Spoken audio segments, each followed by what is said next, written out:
Welcome back to the Winsidr Show. I'm really excited for this episode today. No CBA, no season. It's as simple as that. That's the topic. Not to be dramatic or anything, but I am joined today by two women who have some amazing perspectives and firsthand knowledge of not only what goes into the CBA negotiations, but also the actual impact of these agreements.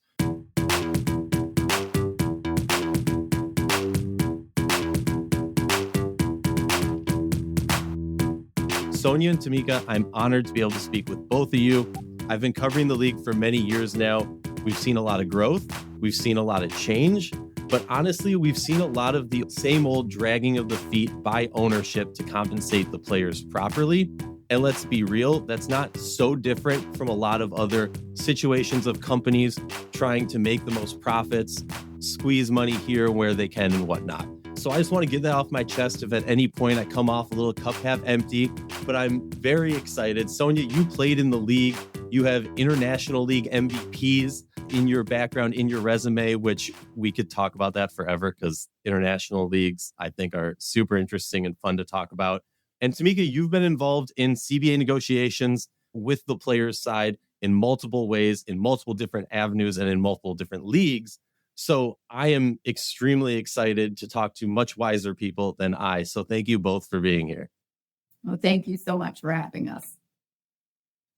Sonia, I want to talk to you first because when you think back to the early days of the league, what were the biggest challenges players faced around compensation and working conditions? We hear about even, I don't know if anybody listens to other WNBA podcasts, but Sue Bird was talking to Elena Deladon. Elena Deladon's going on about sharing a rec league shower with Janice, the 80-year-old woman who just did Zumba. And I feel like players nowadays, fans nowadays, maybe don't understand where we came from. But I'm curious for you, for your perspective, what do you think those biggest challenges were? That's a great question. And I appreciate that because it gives me an opportunity to reflect back on the days when I had an opportunity to play, right, in the WNBA. When I played in the WNBA and also overseas, women's basketball was truly in survival mode. We were fighting for legitimacy, for stability, for really, frankly, basic career sustainability. When you think about it, today's players have moved from survival mode to strategy mode. And I think they understand their market better. I think they understand they're educated, organized, they're business women, right, on and off the court. So I think the evolution from survival to strategy is the clearest sign of progress for me. And the negotiations really reflect that shift. Just to give you an example, when I played, we shared transportation. We had to share an actual car, right? We shared, I don't know if people know this, but we shared housing. It was truly a league where we had to support one another in so many ways that was not on camera. So I love where the progress is, and I'm looking forward to where it's going to be headed to. I'm curious, Sonia, like in those days of early league stuff, were you aware of how much the tiny details of the CBA could impact your career decisions? Like you mentioned, you had that overseas, that aspect also. There is that give and take of what you're getting here domestically and what you're getting overseas also. But I'm curious how much thought went into your career decisions based on the CBA and whatnot. Not so much when I played. I think even the season and the length of the season was a lot different, a little shorter, actually a lot shorter. It ended well enough where you would then be positioned to go overseas come October. So my schedule was October to April. I was overseas. So I played in Greece, Turkey, and China.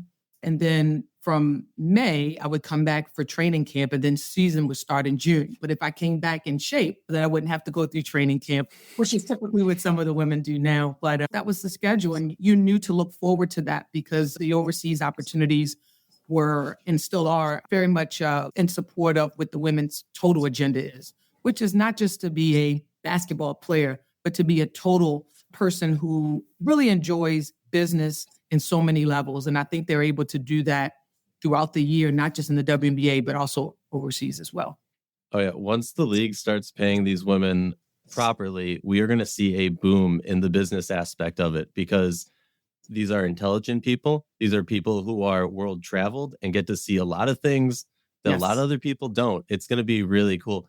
Tamika, I'm curious for you, what's something like, all right, you are so smart about all this. So maybe you have to dumb this down for us normal people. But what's something that maybe we misunderstand about how CBA negotiations actually work behind the scenes? Yes, so no, Aryeh, great question. And again, thank you for the opportunity to be here. And I'm especially delighted to be here with Sonia as well. It is interesting because I've been spending a lot of time with her over the last several weeks just talking about this and the things that are happening. And one thing I think that people don't get is that, it is a negotiation. Let's start there. And to your point, I know that's the basics. One of the things upon reflection, when I was talking to Sonia, we really talked about in 2020, when I was working with Sue Bird and with Swin and others, and we were talking about the changes that needed to be made. It was referred to as elevating the floor, right? It's the baseline conditions, the things that you're talking about around travel, housing, they were looked at as the example. So that was clearly the case. This is where you start from. Everything is a little bit of crawling and then crawl before you walk, before you run. Now it is about elevating the ceiling. That's changing the dynamics here. Exactly what Sonia talks a lot about is like, gosh, if she were playing in this day and time, it would be a very different experience, right? Because now we see the commercialization of the league. We see the value of the team. We see what's happening with media deals. And again, all of this is about negotiation, and you're going to win on some pieces, win on other pieces. But really, it's about how do we grow this pie to be bigger? And that's really where the focus is, and being transformational, because things have changed. It is a transformational time. And the women want to make sure that the league is also being as responsive to that change as well. This might be an absurd question, maybe jumping the gun a little bit, but I always am so curious of this because obviously when you go into a CBA negotiation, you have your list of things that you want. You get some, you don't get some years you get less, some years you get more. But how quickly after the CBA is signed, does the PA get working on the next one? Like how quickly is, okay, we know what we didn't get. And like before we even actualize the growth that we're going to see in this CBA, but like how quickly are we already starting to work on the next one? Yeah, the truth is there is lots of sensitivity analysis going on the whole time, right? And so even during the CBA negotiations, you're thinking about what can you give up because you're trying to figure out what the impact will be for the next one and so on. So I will say that it's not even when the pen goes to the paper, it's well before that because the entire process, the dance starts. In fact, I will tell you that it probably started before I even came there, right? Because everybody's always trying to figure out how do you move things? How are things going to change? And if this happens. So there are a lot of things that go into play. And the reality is it starts well before the pen goes to paper. Sonia, from your perspective, what changes in today's league would have made the biggest difference for you or players in general of your era? What changes? Wow. I know that there's a lot. So like in great ways, but I think Tamika, to dovetail on her point, she makes a good, it's what you can do to position yourself for the next, it is about the future. And I really think that the women are not looking at what it is that they want right now, but what it is that the future. And Tamika talks about the transformation of women in sports and how it's evolving over time. So it's about positioning yourself. And I think when they look at to see where they are, where they want to be, I think that's they have to realize and put themselves in a really good position so that when they do have that next negotiation, like Tamika was saying, they're really prepped and primed to be receiving what they actually really want. No, be honest. I think I've heard her say, wow, if this were happening when I was doing, we were traveling on chartered aircraft and doing those things, like that would have made life very different. I'm very modest. I will say I'm very modest. And I think that comes a lot from, to be honest with you, it really comes a lot from just being grateful, right, at that time, because it really, we wanted people to turn on the TV. We wanted people to buy into what we were not necessarily selling, but people say, oh, women are very talented. Women have always been talented. There's always been talent in the room, but now it's just being paid attention to. Of course, chartered flights, all those things. Tamika makes a great point again. Love to have had. But I think women are standing on the shoulders of me and ones that came after me and so forth and so on. So it's a great thing to know. I know, obviously, I geared that question towards the CBA, but is there a gameplay style thing? Because I don't know if I was a player, like The 24-second shot clock reset to 14 would be a little nice thing, playoff format. I don't know. Was there anything in terms of the in-game? Because that's where my mind goes. Is there anything in the in-game that you would have, I would have loved to play with that? Of course, with what is it, the reround of the clock. So when they do this motion, to see it again, that means that they want to see the play. And I think that's great. But I think what's needed with the NBA has, and I think what the W is probably going to have eventually, is that play-by-play where they can call to the caucus or what have you, and you have the referees in the background that's already doing the analysis. And I think it evolved to that, but I think being able to do that motion, I would have loved to do that. Sonia, I'm curious, are there lessons, and you touched on this, from the league's early struggles in terms of the player union in the league, going back in mind to keep in mind now? Because, and you, like I said, touched on this. I feel like back in the day, it was very much the league being able to say, hey, take this, because if not, the league will fold. And what I frankly just call fear mongering. I think we still see that. It's obviously watered down a little bit.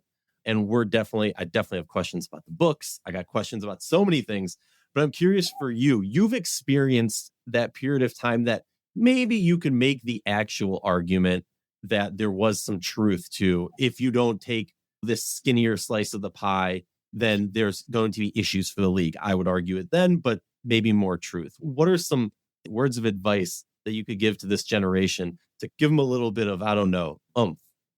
Are you talking about in reference to negotiation of the CBA or just in general? Yeah, no, the CBA specifically, that fight between the league and the Players Association. I really just think, honestly, that this is the most pivotal CBA moment since 2020 in terms of, because the business of the WNBA has outgrown old structures.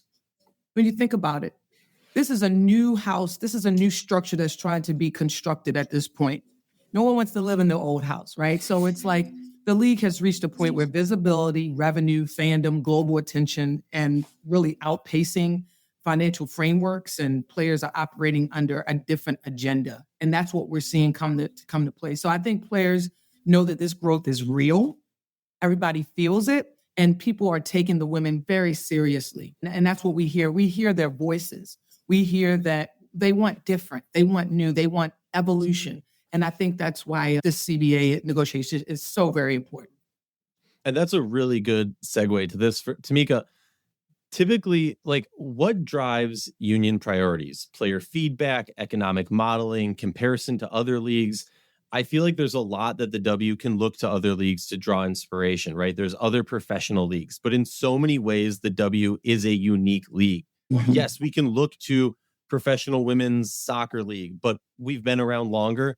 We have more experience in this, so maybe you guys should be looking to us. But so how do you kind of balance that? And what are the things that go into the decision-making of what are the priorities? Yeah, so really great question. First of all, I think that for certain, the leagues external to the W are looking to us. It really has been historically the driver to how women's soccer is being played, whether it's here in the U.S. or abroad. There are so many leagues throughout the world that are pausing and waiting to hear and to see what's happening with the maternity policies, et cetera. That impacted how women's sports was played throughout the world. And I don't think it'll be any different here. What drives and what becomes a priority, it is player-led. So the union, as you really, among the league, they are deciding with the women, the actual players, what becomes a priority to them, right? They're deciding what matters. Now, certainly there are things that unfortunately become tier B. You sort of have this is what we love, A list, and then you have your B list. All of that is really driven by the players. So there is no confusion whatsoever in terms of what are the priorities of the players, because they're driving it. In this particular instance, what the players were seeing is that there was so much growth, and they could clearly see that the growth that was occurring wasn't in balance or parallel to how they were going to be rewarded as a result of that. So that became what we hear the most. That became what has become a priority. But the reality is that we were dealing with women who have grown up in an era in which they were receiving NIL, and they understand their brand. And they understand the benefits that come from their brand. And they also have been growing up with their own accountants, and they understand transparency and how revenue is driven and how revenue is derived. And so they want to understand it all. They can ask the right questions. So as a result, that's what's really been driving the negotiations here is, okay, yes, we hear you saying it's part of revenue share, but now show us. We want to understand it. We want to be able to audit it. They're business people, and that they can't take for granted. So that's been why we've seen the shift in the priority, but it certainly is a product of what the players have wanted and demanded, for sure. I can go two ways about this. I can try and wrap my head around how you get 144. I guess now we're at 156 and soon much more. Math is not my strong suit, to come together and figure out a list of things that they want. But I think more so something that you said really piqued my interest. They want to see the books. We all want to see the books, right? How handicapped is the Players Association, given that, as far as I know publicly, maybe something's different, they're not sharing the books? And I think back to, if I'm being real, right? The WNBA is owned by the NBA. So sometimes I skip the WNBA commissioner aspect talk, because when Adam Silver, the NBA ownership, speaks, we all listen, and it carries a little bit more weight and a little bit more concern. I think back to a few years ago when asked about what investment the NBA is giving and what money investment the NBA is giving to the W, and the response was best business practices. I can argue about that and the obvious reasons that's not true in different ways. But how handicapped specifically is the WNBPA? Because they won't open the books, but also, is that a normal thing in CBA negotiations? Is this unique? I don't know, but I'm mad about it. Can you tell me? Yes, no, it's a great question. And just to clarify too, so the owners own the teams.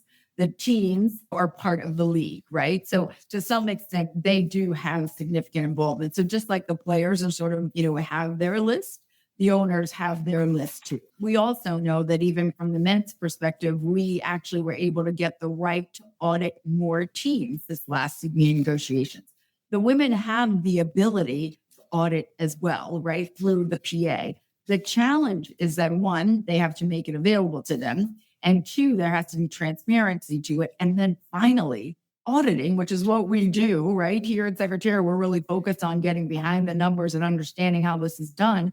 The reality is it's a costly proposition, right? And so when you're talking about not only salaries, you're also looking at something that is additional cost to the players to get accomplished. What would make a lot of sense in this negotiation is to make sure that you set aside a certain amount of funds to make sure that the players can actually audit. Because it's great to say in theory, yes, just open up our books and allow us to look at whatever we want. It's another thing to be able to have the resources to be able to do that. And internally, we know they run a very lean machine at the PA. So yes, there are people that can help with that. But the reality is at the NBPA, we have an entire consulting firm that we hire to do that work. The women need to have the ability to do the exact same thing, so that when they're trying to understand how they're arriving at the numbers, or even when they're throwing out these numbers now, 1.1 million, et cetera, and part of that's revenue share, what does that really mean? All of us at the end of the day are like, what are you really going to pay me? And then the revenue share is another piece, but we want to unpack that. And if you want to make it part of how our players are actually going to be compensated, you got to make sure that they fully understand it and have the ability to audit that, and that you're giving them the resources and the financial means to be able to get that accomplished. That's what it's all about. Yeah, you dropped a lot there. I'm going to try and process for a moment here. No, because even in the last CBA, there was all this talk of, I believe it was, you could be making $500,000 and it's okay, but it's not fully contract. It's become a all-star game MVP, win the MVP, win this award, the marketing deals, all these things. It's enough to drive a person mad trying to figure out all the numbers. Sonia, I'm curious, when you look at the current CBA conversation, I don't want to pigeonhole you into a single thing, but what are some issues you feel most strongly about as a former player, things that you think this is a must? First of all, being a woman and being a parent, I think having something in there where it deals with supporting women as being caretakers, as being moms, as having families, that has to be one of the fundamental things. And I'm talking about to the max, nothing where it's just you get like the minimum, right? It has to be something where they really feel like they can leave maybe go be a mom, go have children, do what you have to do, right, in your life. And then, oh, you know what? My job will still be there when I come back. As a parent, as a mother, that goes well beyond, I could talk forever on that, but that's number one. I think number two is dovetailing again what Tamika said, understanding how the funding is versus the revenue share and understanding what you need to have negotiated in the CBA. I love her last point Tamika mentioned because it is what we do here at Secretariat, but the audit piece and having that money in the actual CBA and then being able to pay for it. So for me, I think it's setting yourself up, right, for the next play, which is what they all used to doing, right? It's all about strategy. It's about leveraging. It's no longer about fear. And I think that's one of the difference for me where it used to be, right? We negotiated back in the day out of fear that you were going to take this away, fear that we wouldn't have this, fear that we wouldn't have that. Now it's really negotiating out of leverage. I can leverage this because I know my worth. And you have firms like Secretariat that can help them figure it out, right? We can do the work behind the scenes to make sure that we're positioning our clients to come to the table and be their best selves on any given day. Yeah, I love what Tamika just mentioned. And I think if we can just continue to echo that, it makes a lot of sense. A lot of people don't really understand, but if you spend enough time with Tamika, you'll start to understand things too. No, but it was, I think Sonia, Aryeh, she brings such a great point. The reality is just understanding what your worth is. So I don't know if you saw what one of our economists who actually was doing some of the CBA modeling back in the days of David Stern, he just put out an article where he said the average salary should be at least $750,000 per player. And he's looked at a number of things to compare that to, whether it's the value of the team, whether it's the marketing deals, whatever. Like he's actually done that analysis. Now, I will also say I am certain that the women at the PA have economists that are helping them through this. But this is about understanding it in real time, right? Mm-hmm. Understanding it every day, knowing what your value is, knowing what your worth is. That's what becomes really critically important. And our women, they've been exposed to it much earlier than certainly Sonia may have or other women who played with her, because again, it was acting out of a place for fear. And I love that you said that, because typically when people are afraid, they're running from things as opposed to actually standing up and rising. And right now we're seeing the women on a rise. Speaking of rising up and speaking their mind, Fisa Collier definitely stood up and spoke her mind. And it got me thinking about how obviously the increased media attention, social media, fan engagement has impacted the leverage that the players have.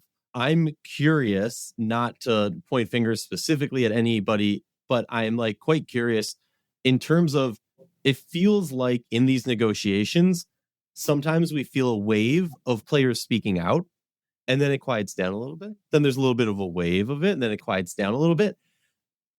I don't want to sit here and be like, there's an intentionality and the player group chat is okay, your turn fee, or okay. But I'm curious, from my perspective, it seems like all those things lean towards the players. That gives the players more leverage.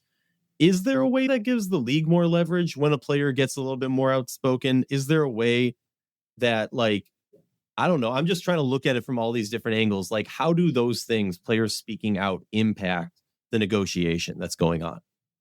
Yeah, obviously, I think it brought more attention to it, but I do not believe that Nafisa raised this because she wanted to win or lose. I think it sincerely was about the league being accountable, at least as I understood it.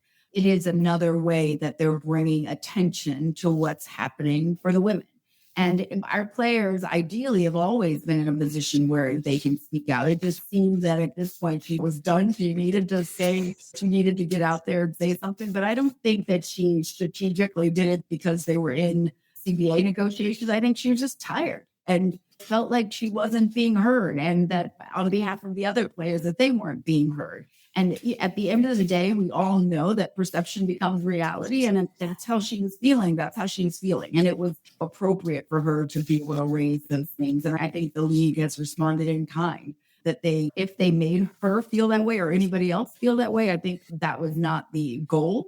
And hopefully people recognize that as well. But yes, it brought more attention to it, and it did make sure that their voices were definitely being heard. All right, I'm going to put you both in the hot seat now. If you each had to pick one non-negotiable priority for the players on the new CBA, what would it be? You can dive into why. You can leave it as like a mic drop. It's this. Sonia, you want to go first? I can go first, unless Tamika has something that's she's burning to say. But I did want to dovetail on what, again, I keep saying dovetail, but piggyback on what Tamika mentioned just now, if you don't mind, really quickly. I do want folks to understand and know that, because I've been on the player side, that I don't want folks to look at this as league versus players. When Nafisia commented on what she commented on, again, as a player, as a leader, that is what you are looked upon to communicate, right? But I think we're in a situation where it's not about league versus player, but it is about synergy and growth alignment. And I think we're just in that position right now where both sides are growing, and it's just everybody's trying to figure out how they align. So eventually they'll get that alignment. And that's what it is. So it's not one against the other. I mean, I just wanted to echo that from a player perspective, because we don't want to put her, and Nafisa is a wonderful person, but just as a leader, sometimes you speak out. But like Tamika said, it's the timing of it. I think she would have spoken out any time, no matter what. So it gives me time to think about what you just asked about. So I would say that I said it before. I said this generation of players is not about fighting. It's about survival. They're building strategy for long-term financial and generational sustainability. And when I think about it, I always hear the buzzword like generational wealth, right? Generational sustainability. How are we going to position ourselves? Well, it's not just about the income or the salaries. It is about that revenue share. And I think them understanding, like Tamika said, they have accountants, they have people to help them figure things out. So I think it's more on the rev share that I would stick to and stand my ground. And if that's what they really feel like they should position themselves to do for the next generation, then I would definitely stay grounded and focused and laser focused on that. So this is great because I had a lot of time to think about it. So for me, I think it has to be transformation. So that's my one word. The real challenges that we have seen is continuing to build upon something that isn't working to begin with, right? They really need to look at this very differently, and they need to make sure that the outcome is much more transformational where both sides win. And the reason that we are seeing the other leagues pop up and have tremendous success is because they're starting from scratch. They have been transformational. They're reimagining what's possible around women's sports. And I think that's what we expect. And really the women are demanding from the WNBA as well. Wow. I love that. And I love that you're talking about the revenue share, because it feels like that is obviously a big point of contention. We're hearing the players talk about, we want revenue share. We hear league people talking about trying to, honestly, it seems like from my perspective, shift the conversation away from revenue share. Oh, it's not about revenue share. It's about overall money. Again, I'm not a math person, but that seems a little bit confusing to me, because at the end of the day, the amount of money ends up being a percentage of the revenue, doesn't it? So can we just talk about, are we still talking about the money? So just to add to your point real quick on revenue share, what we really have is not revenue share. Let me just be clear in terms of how the women are compensated. Please do. Yes. Because essentially what's happening here is that you have revenue, it's being shared 50-50 between the league and the players. And then 25% of the 50 that went to players is disseminated amongst the team. And then the other 25% are going into these marketing deals. So it's not like we have $100 and one side gets 50, the other side gets the other 50. No, one side gets 25, split amongst 150 plus players. And then you have the other 25 that goes to the MVP or the more marketing deals, et cetera. So it is not standard revenue share like what you're seeing in the NBA.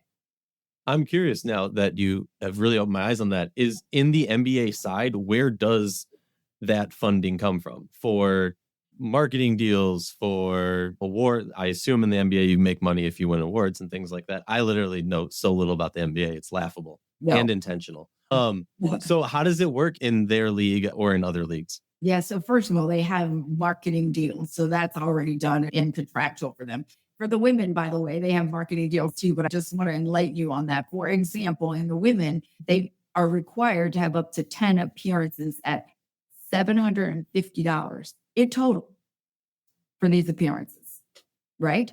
And then for every 3, they're given like an additional amount that's equally dismal, right? that is not the world at all that the men play in, right? The other thing is with regards to revenue share, they have this, what we call basketball related income, and they actually go in and they audit that. And that's based on all of the teams, and that's ticketing revenue, merchandising revenue, all of those things. It's much more complicated for certain, but it is transparent, right? And they do have the ability now, since the last agreement, to actually look at more teams. Now, whether or not they will choose to audit 10, who knows? But they have the ability to, and they can transition and do different ones, et cetera.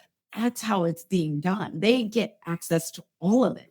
And so that makes a big difference. It's even around now, we have all these facilities that are being built. And so you have restaurants outside. They're getting revenue for the restaurants that are open when the game is playing. That's not happening for the women. So it's just about looking at how things are being done. So it's, again, I talk about this so much, but it's not equity, it's parity. Let's make sure we're doing it the same way. That's all. We all know where the numbers are. I don't think there's any woman alive in the W who is saying, I should make exactly what the men are making.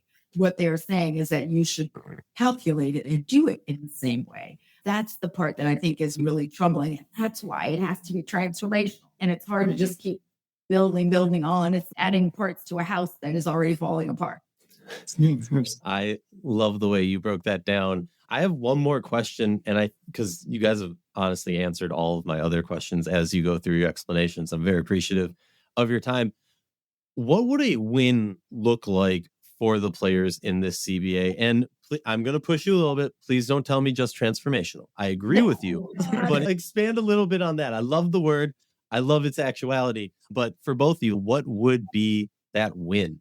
Because obviously, like we said in the beginning of this episode, you have your list. You're not getting everything. It's a negotiation. There's mediation. You're finding a common ground so that we both can find success, but you're not going to get everything. There's going to be things added to next time's list. What is a win?